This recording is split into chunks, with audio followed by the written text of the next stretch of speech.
राधे राधे, नमस्कार दोस्तों, आप सबका स्वागत है मेरे वीडियो में। और एक थाल सजाए हैं थाली सासू माँ का, सब श्रृंगार का सामान है। सासू माँ को देंगे। मेरी सासू माँ गांव में रहती हैं, यहाँ नहीं रहती हैं, मेरे से बहुत दूर रहती हैं, बहुत उनका याद आता है। और आज 1 नवंबर है, करवा चौथ है। आप सबको करवा चौथ की शुभकामनाएं, हार्दिक शुभकामनाएं। ठीक।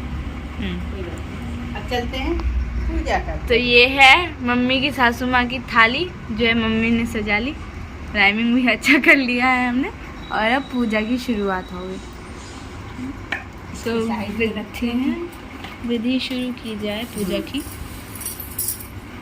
जो है जितना है उतना में ही करते हैं, जो जैसे आता है हमको करते हैं, हमको दिखावटी नहीं करना है। तो ये देखिए, चावल रख दिए हैं, ठीक है। ठीक है। और ये मेरा करवा माँ है, करवा, इसमें थोड़ा सा चावल डालेंगे, फिर फूल डालेंगे, पैसा भी डाल सकते हैं, गंगा जल डाले हैं। अब इसको यहाँ रखते हैं, 2 करवा लाते हैं हम, तो दोनों को हम ऐसे ही किए हैं। एक में आप चाहे तो सूखा फ्रूट भी भर सकते हैं, और क्या बोलते हैं, मिठाई भी भर सकते हैं, बादाम मिश्री ये सब भर के रख सकते हैं। तो दोनों करवा हम रख दिए यहाँ पे, करवा माँ के लिए। अब इसका ढक्कन रख देते हैं। एक मिठाई खाली नहीं रखा जाता है, तो एक मिठाई इस पे रखते हैं और एक मिठाई इस पे रखते हैं। आप लोग को जो मीठा पसंद है वो मीठा रख सकते हैं, चाहे बतासा भी रख सकते हैं, जो आप लोग के पास अवेलेबल है रख सकते हैं। और बाकी मीठा उतार लेते हैं भगवान को भोग लगाने के लिए। अब इसमें क्या करते हैं, पहले थोड़ा सा चंदन घोलते हैं। चंदन के लिए पानी दे दिए, चंदन का घोल बनानी है। और घोल बनाने के बाद करते हैं टीका, क्योंकि इनको चंदन पसंद है। इनको रोटी का टीका नहीं किया जाता है, शंकर भगवान को लग गया।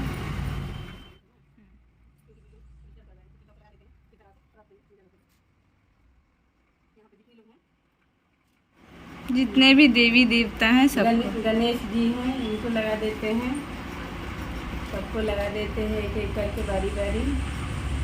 चंदन का टीका भोले बाबा को भी यहाँ भी लगा देते हैं, ठीक है। अब लगाते हैं माता पार्वती को अलता।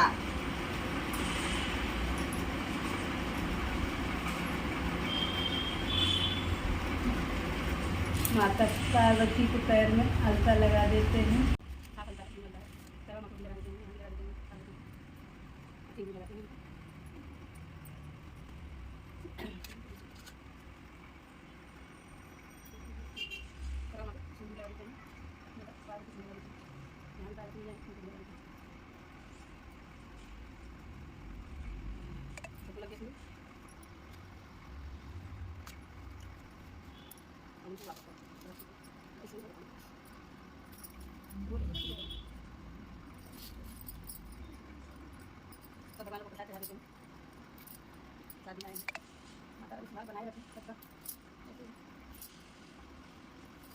चंदन से ओम बना देते हैं,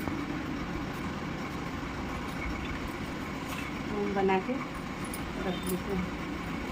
इसको आप लोग चाहिएगा तो कलश पे भी रख सकते हैं, हम कलश पे नहीं रख रहे हैं, ऐसे ही ओम बना के भगवान को अर्पित करते हैं, करवा माँ को अर्पित करते हैं।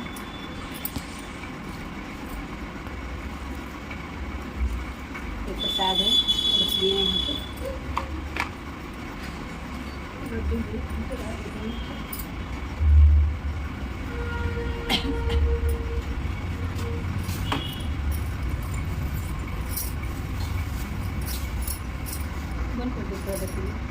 घी का दिए जला लिए, लिखा दें, लिखा के रख दे साइड में भगवान लोग के पास। मेरे पास 2 ठो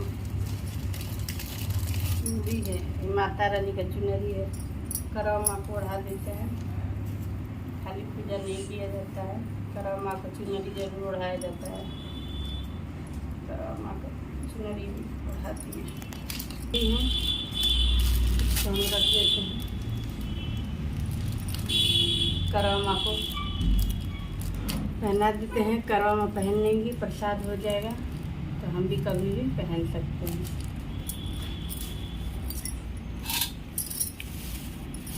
करवा चौथ व्रत कथा। एक साहूकार था जिसके 7 बेटे और एक बेटी थी। सातों भाई व बहन एक साथ बैठकर भोजन करते थे। एक दिन कार्तिक की चौथ का व्रत आया तो भाई बोला कि आओ बहन साथ बैठकर भोजन कर लेते। बहन बोली कि आज करवा चौथ है भाई, चांद उगने पर ही खाऊंगी। तब भाइयों ने सोचा कि चांद उगने तक बहन भूखी कैसे रहेगी, इसलिए भाइयों ने एक योजना बनाई जिससे एक भाई ने दिया जलाया और दूसरे भाई ने चलनी लेकर के उसे ढका और नकली चांद बनाकर बहन को दिखा दिया। बहन से कहने लगे कि चल चांद उगाया है, अर्घ्य दे ले और अपना व्रत तोड़ ले।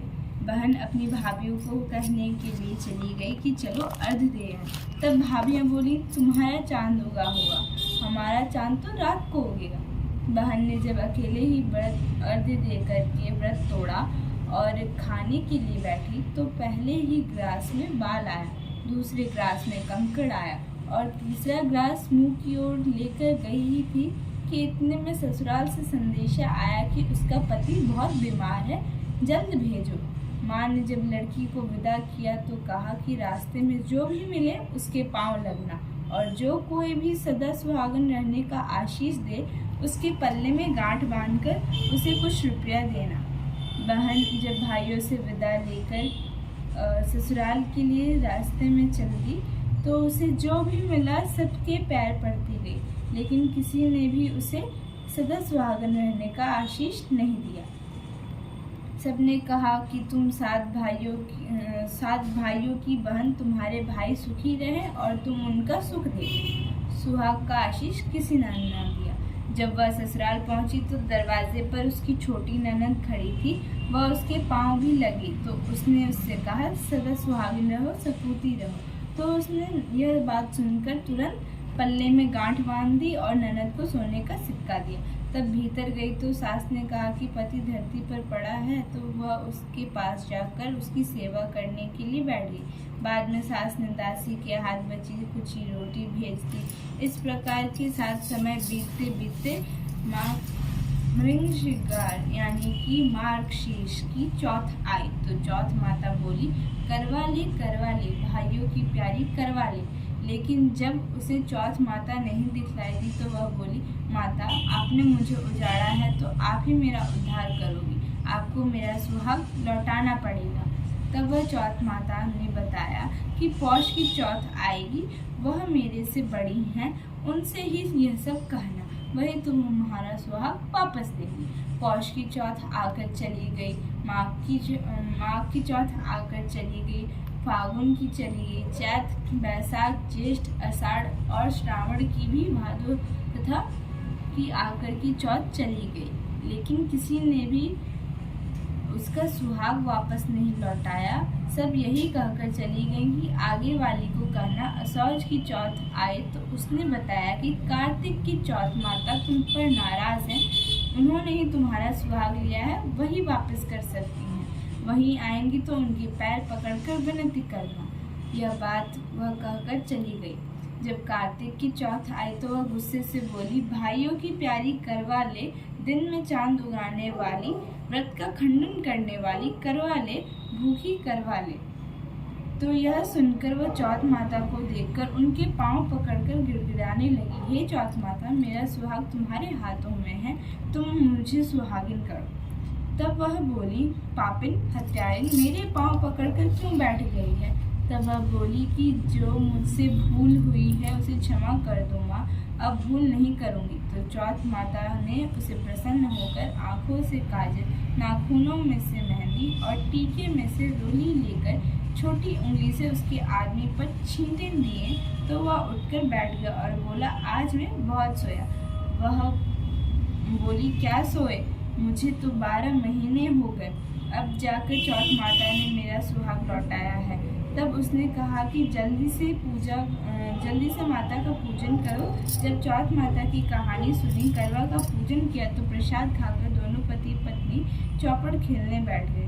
नीचे से दासी आई, उसने उन दोनों को चौपड़ पासे से खेलता हुआ देखा तो उसने सासू जी को जाकर ये बात बताई। तब वे सारे गांव में यह बात प्रसिद्ध हो गई कि स्त्रियां चौथ का व्रत करें तो सुहाग अटल रहेगा। जिस तरह से माँ करवा ने साहूकार की बेटी का सुहाग दिया, उसी तरह से चौथ माता सबको सुहागिन रखे। यही करवा चौथ के उपवास की सनातन महिमा है। कथा सुन लिए दोस्तों। कथा खाली हाथ नहीं सुना जाता है, फूल अक्षत लेके सुना जाता है। तो हम अक्षत लेके सुन लिए। अब करवा माँ पर गिरा देते हैं अक्षत। सबका सुहाग माता रानी बनाए रखे। करवा माँ हर साल ऐसे ही मुस्कुराते रहें हम लोग, और अपने पति के लंबी उम्र के लिए कामना करते रहें। तो चलिए अब आरती कर लेते हैं। हाँ, आरती करते हैं। दोस्तों, करवा को फेरा जाता है। कैसे करवा फेरा जाता है देखिए, आप लोग को दिखाते हैं करवा कैसे फेरा जाता है। इधर का करवा इधर आएगा, ठीक है, इधर का करवा इधर जाएगा। ऐसे करवा फेरा जाता है। करवा दो रखा जाता है, इसीलिए एक तो बहुत लोग के पास क्या बोलते हैं, मायके से मिलता है पीतल का। मेरे पास नहीं है, मेरे पास दोनों मिट्टी का ही है। तो करवा फेर लिए। अब करवा माँ आशीर्वाद ले लेते हैं अपने सुहाग के लिए। जय है करवा माँ। सुहाग लगाना चाहिए तो करवा माँ के बिंदी लगा दे। करवा माँ मेरा भी सुहाग बनाए रखे। पार्वती मैया को भी बिंदी लगा दे। अब आरती करते, ठीक है। सबसे पहले गणेश जी की आरती। गणेश जी की आरती बैठी कर लो। इसको क्या करूँ, उतार दे? हाँ, उतार दीजिए। ये तो आरती नहीं हो पाएगा। हाँ, माता रानी को तो चढ़ गया ना, माता रानी को अर्पित करती हैं।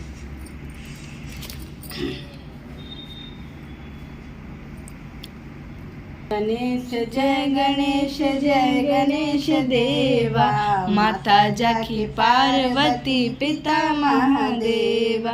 दंत दयावंत चार भुजाधारी, एक दंत दयावंत चार भुजाधारी, माथे सिंदूर सोहे मूस की सवारी।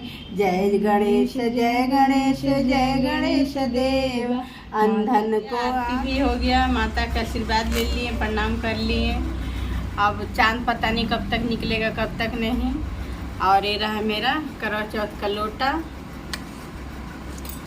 चलनी और थाली। तो अब आप अपनी थाली सजाइए, है ना। थाली सजेगा जब चांद निकलेगा तब। अभी तो चांद निकलने में बहुत टाइम लगेगा, पता नहीं कब तक निकलेगा कब तक नहीं निकलेगा। तो सोच रहे हैं कि गला भी फंस रहा है, तो वीडियो को सोच रहे हैं एंड कर दिया जाए। तो आप लोग कमेंट करके बताइएगा दोस्तों कि मेरा वीडियो कैसा लगा। और वीडियो के एंड करते हैं, मिलते हैं नेक्स्ट वीडियो में। तब तक के लिए बाय।